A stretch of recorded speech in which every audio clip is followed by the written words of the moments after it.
देखो ये बात में तो कोई डाउट नहीं है कि आपकी कुंडली देखकर, जन्मपत्री देखकर कोई अच्छा ज्योतिष आपके भविष्य के बारे में बहुत कुछ बता सकता है। कोई अच्छा पामिस्ट आपका सिर्फ हाथ पढ़कर आपको बता देगा कि आप अभी क्या सोच रहे हो, आपकी लाइफ में क्या प्रॉब्लम्स है, आप आगे क्या करने का सोच रहे हो, ये सारा कुछ। लेकिन क्या आपको वाकई में ऐसा लगता है कि अगर आप अपने शरीर पे कोई धागा या अंगूठी पहन लोगे, घर में कोई टोना टोटका कर दोगे तो उससे आपका भाग्य बदल जाएगा? क्योंकि कोई एस्ट्रोलॉजी, कोई ज्योतिष ज्ञान, कोई भी दुनिया का टोना टोटका, कंकड़ पत्थर नगीना आपका बुरा वक्त खत्म नहीं कर सकता। आपको थोड़े टाइम के लिए ऐसा लगेगा कि मेरी मुसीबत खत्म हो गई, लेकिन दुनिया का कोई टोना टोटका ऐसा नहीं है जो आपके कर्मों के फल से आपको बचा ले। हाँ, इतना जरूर है कि अगर वो विद्या सही हाथों में है तो वो आपकी थोड़ी सी मदद कर सकती है, वो भी टेम्पररीली। लेकिन सच तो ये है कि आज ज्यादातर लोगों के पास वो विद्या भी नहीं है, सिर्फ ढोंग है। और दुनिया का अच्छे से अच्छा ज्योतिष या तांत्रिक भी अगर आपके साथ टोना टोटका करे, आपको कोई उपाय दे दे, फिर भी वो परमानेंटली आपके कर्मों को खत्म नहीं कर पाएगा। हाँ, ये हो सकता है कि आपके साथ जो आज बुरा होना है वो आज नहीं होगा, क्योंकि आपने कोई टोना टोटका कर दिया। वो दुख जो आज भोगना था वो स्थगित होकर कुछ समय बाद आपके जीवन में आ जाएगा,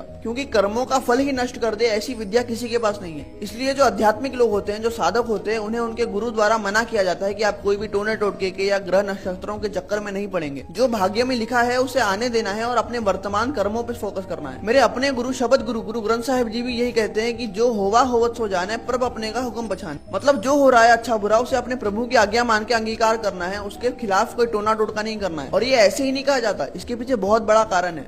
अगर आप किसी अच्छे ज्योतिष के पास भी जाते हो तो वो भी आपसे पहले पूछता है कि क्या आप किसी आध्यात्मिक पथ पे चल रहे हो, नाम जप कर रहे हो, साधना कर रहे हो। क्योंकि आध्यात्मिक पथ पे चलने वाले लोगों का, भजन बंदगी करने वाले लोगों का भविष्य, उनकी नियति, उनका कर्म फल, उनका भाग्य बदलता रहता है। तो उनको जो सुख और दुख भोगने थे, जो उनके कर्मों के फल थे, वो शायद उनको अब ना भोगने पड़े, क्योंकि बंदगी से वो कर्म कटते जाते हैं। या हो सकता है उसकी इंटेंसिटी कम हो जाए। और सिर्फ दुख नहीं बल्कि सुख के लेख भी बदल सकते हैं, क्योंकि सुख भी उतना ही बड़ा बंधन माना गया है जितना कि दुख है। जिन लोगों का धर्म सिर्फ उनके स्वार्थ तक सीमित है और वो अध्यात्म में नहीं है, ऐसे लोगों का भविष्य और ग्रह दिशा बताना बहुत आसान होता है, क्योंकि इनके वर्तमान कर्मों से इनके भाग्य में पड़े सुख और दुख और बढ़ते रहेंगे। क्योंकि या तो वो अच्छे कर्म करेंगे या बुरे कर्म करेंगे। लेकिन यहाँ पे कर्म काटने का कोई भी साधन नहीं है। कर्म काटने का और बंधनों से मुक्त होने का एक ही साधन है कि सेवा कर लो, सिमरन कर लो, नाम जप कर लो और अपने गुरु के बताए रास्ते पे चल लो। जब तक पूरे समर्पण से आप इस रास्ते पे नहीं चल लेते, तब तक कोई भी टोना टोटका आपके बुरे कर्मों को खत्म नहीं कर सकता। जब तक अध्यात्म को नहीं अपनाओगे, दुनिया की कोई ताकत तुम्हारी किस्मत नहीं बदल सकती। लेकिन अक्सर ऐसा होता है कि जब कोई इबादत करना, भक्ति करना शुरू करता है तो उसके साथ और बुरा होने लग जाता है। अब इसका रीजन ये माना जा सकता है कि जैसे कोई मटका हो जिसमें बहुत कीचड़ भरा हो,